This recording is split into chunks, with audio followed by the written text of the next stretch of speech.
全台湾2000多万人口，有200万的人都有打呼的问题。大部分人认为我就是睡得很好啊，打鼾我又没有吵到别人，来就医的人数还是远远低于实际上的人数。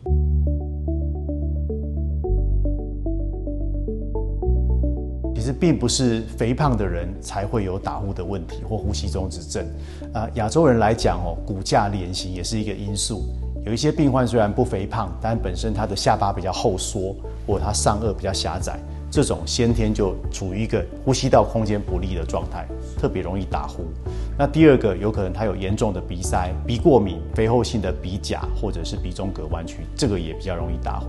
那另外腺样体肥大、扁桃腺肥大或者是舌头肥大，总之在整个呼吸道上面，如果有一些结构组织阻塞，都会造成你即使不肥胖，也有可能有打鼾跟呼吸中止症的问题。女性通常在睡眠方面比较敏感一点，比较容易醒，比较浅眠，所以如果她的床伴睡眠呼吸中止、打鼾很大声，会对女伴的睡眠品质造成严重的影响。这些患者往往治疗好之后，能够有一人治疗2人得救的功效，连太太的睡眠品质都跟先生一样，都一起变好了。开刀是最后一步，这个有一个非常完整的评估流程。第一个，他要有呼吸中止症的相关症状，例如说打呼、白天起床精神不济、头痛、高血压，有一个明显的症状。那这时候我们就会帮他安排睡眠检查，在睡眠检查真的查出来他有每小时呼吸中断5次，缺氧5次以上，才达到呼吸中止症的诊断标准。那被诊断出来之后，我们还要用内视镜检查一下它的生理结构，它有没有明确的阻塞点，例如说鼻中隔弯曲、鼻甲肥大、扁桃腺肥大，明确阻塞点是可以用手术来帮助它的。如果有的话，那 bingo， 我们可以建议手术作为一种可选择的方式。但是另外也不能忽略内科的治疗，就是呼吸中止症也可以不开刀带阳压呼吸器来治疗。所以这个第一个取决于病患本身的生理构造跟条件，第二个也有尊重病患自己的意愿，他要带呼吸器还是要用外科的治疗。小朋友不是成人的缩小版，大人会相对复杂一点。它阻塞部位包括鼻中隔弯曲、下鼻甲，还有身体的肥胖啊、骨架的问题啊、扁桃腺、舌根都有可能阻塞。但小朋友可以简单来归纳，90%以上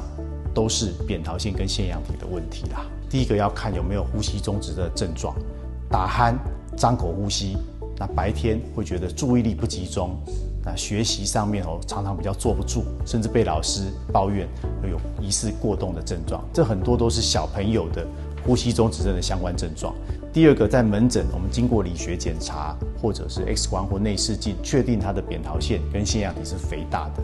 那第三，给他一点点时间的考验，使用一点鼻喷剂来改善过敏，侧睡观察看看有没有改善。如果说用药也没效，这样的小朋友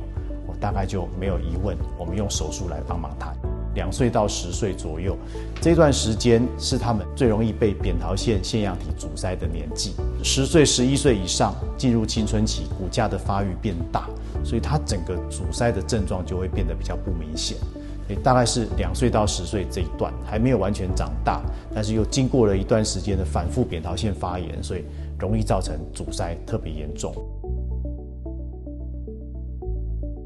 这个医疗的器械、医学的器械在进步，再加上我们本身医师如果有足够的经验，其实这些问题都能够得到克服啦。在开扁桃腺简单来讲，器械分3大类。第一个就是这种 cold steel， 完全是冷器械，不接电的、不通电的，就像刀片，不会有热伤害，可是它也没有什么止血的功能。那能量器械会分成传统的电烧，一种是比较新的低温器械 Bizect 低温双极刀。电烧的器械它是单极的，它温度大概会高达400度甚至400度以上。那烧过去有一定的止血效果，但是因为是单极，所以一旦切开血管，它没有那种双极把血管夹扁止血的功效。双极刀因为它是双极设计，它的双极在夹组织的时候，会顺便把一些微血管夹扁，一起止血。那本身双极刀里面又有晶片，去计算说我们现在的电阻是不是已经达到血管完全闭合的程度，速度快，而且可以达到几乎不流血。开完刀大概第2天就能够出院回家了，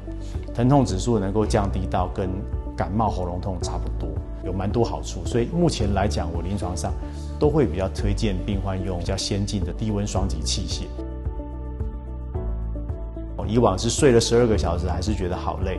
治疗好之后，可能晚上睡6个小时、睡7个小时，第二天就精神饱满。那甚至有一些病人跟他的太太也有提到，打鼾长期的睡眠不好，呼吸中止症会造成性功能的障碍，在治疗过后，其实也会有显著的改善。这也都是有相当多的论文来佐证。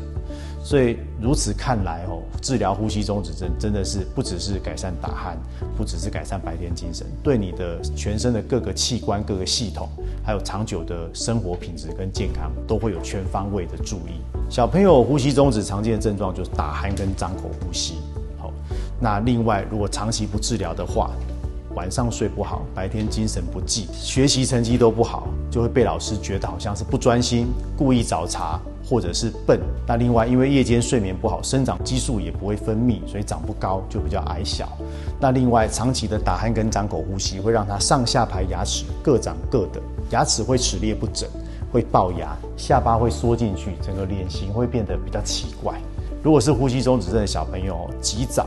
早的来治疗的话，真的是能够变聪明、长高又变帅，这是非常有全方位的帮助。